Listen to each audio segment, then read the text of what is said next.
How'd you get the name Pee Wee?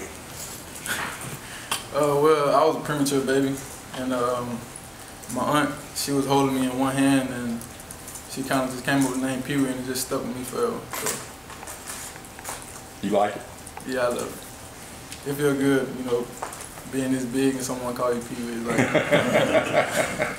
How about changing numbers? I mean, what was behind that? The reason I changed numbers was my cousin, real close to me, played football together through middle school, and he was a great player to me. And when we got to high school, he caught leukemia and he couldn't play anymore. So when he came back to high school, which was our senior year, he wore number 6. And I told him I was going to wear his number in college just to honor him, you know, because he couldn't take this path. So I just want to make sure that he know I'm thinking about him on the field. So. Just talk about your comeback from knee injury. How are you feeling? How important was it for you to kind of get some snaps in and get a game type feel in camp this year? My knee actually feels great, and it helped a lot getting snaps in camp. Just getting the feel and groove back of running, cutting, and just disengaging and making plays. So it really helped getting snaps in camp to make me feel comfortable. What are the challenges of taking a new defensive scheme into the first game? I can say it was a big challenge in the spring, but now with more players coming from spring here in camp, we know the plays. So it's not difficult. We just have to go out and execute. I mean, we know the plays. We just got to play hard and fight through a lot of stuff. So I don't think it's anything difficult with a new scheme. Was it frustrating at all when a lot of chatter from the outside this past month, especially when Byron Coward shows up and so much is expected of him and people almost expect him to start immediately? How do you feel about that? I mean, you're a returning starter, you co-led the team in sacks, and kind of everybody's expecting you to kind of lose the job. I mean, that comes with it. You know, he's #1 player in high school. And when he got here, one thing I told him, I was like, you know, it's not high school anymore. Even the coaches tell him, it's not high school anymore. I mean, it's college. He's a great player, good player. He's coming along long ways from first day of camp. And I can see him, you know, making plays for us this year. And with the starting lineup, it changes. I mean, it depends on your effort and fight through the game or practice. So you never know who's going to start. You said he's come a long way. What areas has he improved in the most? His effort. When he came in, he was lacking effort, just running to the ball, just getting in shape. And I think now he understands like what we have to do in practice, and learning how to practice. And I think he's gonna learn that. And his effort has like tremendously grown. So he's actually running to the ball now, no complaining or nothing. So yeah. What are some of the things you're teaching him? Well, when I talk to him, I always talk to him about fighting, because that was one of his biggest issues, like fighting. Like when you get double teamed, you have to keep fighting. You can't give up. So I talk to him about hand placement, steps, and eyes, because especially with Louisville, they move the line a lot, trade and G schemes and all that. So we work on that, and I just make sure he know what he's doing on the field.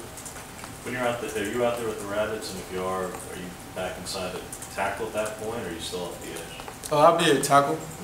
I'll be working inside at 3 technique. Talk about the. I was going to say, so is that like you, Carl, is that Byron and Jeff, or Mon, or who's kind of in that group? I'm actually not on the starting Rabbits. It's actually Dontavius, Montravius, Carl, and Rasheed King. I think it's a great group, pass rushing. So Rasheed kind of takes your spot in that situation. Yes, sir.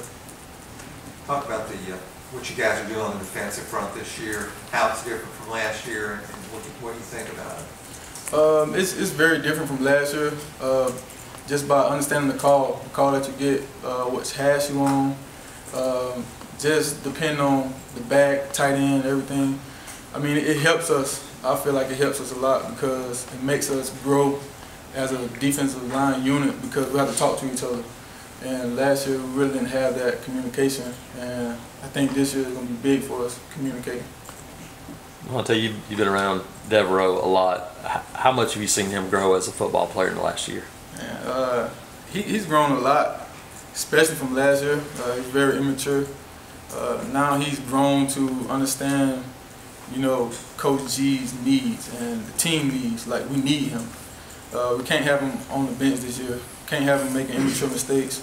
So I think as far as growing, he's grown up a lot this year, especially from last year. We've heard a lot of people talk about how athletic he is, how physical he is. You've seen him more than anybody. Is he crazy athletic? Yeah, he's a freak. To me, he's a freak. I mean, his body isn't made for speed, but he has speed, and he's real strong. I just feel like he's a good player. You said you were one of the guys who really knows his backstory, his whole life story. Just what did that mean to you when you first heard that? What were you thinking when you first heard that whole ordeal and everything he's been through? It's tough because, I mean, he went through a lot, and especially when we got to GMC, he was a walk-on, and he actually earned the scholarship there. He had a tough road. I mean, he tell me everything, you know, but I just, like I said, I feel like he's grown a lot and really doesn't let things get to him anymore. So. The way your season ended last year, what's going to be going through your head when you step on the field this Saturday? It was tough. I think this Saturday I just have to understand that I'm comfortable. Just have to keep confidence in myself and not think about the injury. That's the biggest thing. Probably kind of a left field question here, but I know the cost of attendance was coming up, and I think you guys are supposed to be getting those cost of attendance checks very soon, either today or sometime this week. Just how does that kind of change your life? How does that impact you getting a couple extra dollars each month? It really doesn't change anything. I mean, it's just money. I mean, we're here to play football, you know, education. We really don't even bother feed into that. What are the biggest challenges that Louisville presents for you guys? I think as far as nothing really. I mean, we worked on a lot. We worked on everything they work on. So I think the biggest thing for us now is just going out and play, executing. What are you looking forward to the most about playing in the Georgia Dome? I'm looking forward to winning because last time I played there, we won. I was in high school championship game and we won, so I'm looking forward to winning.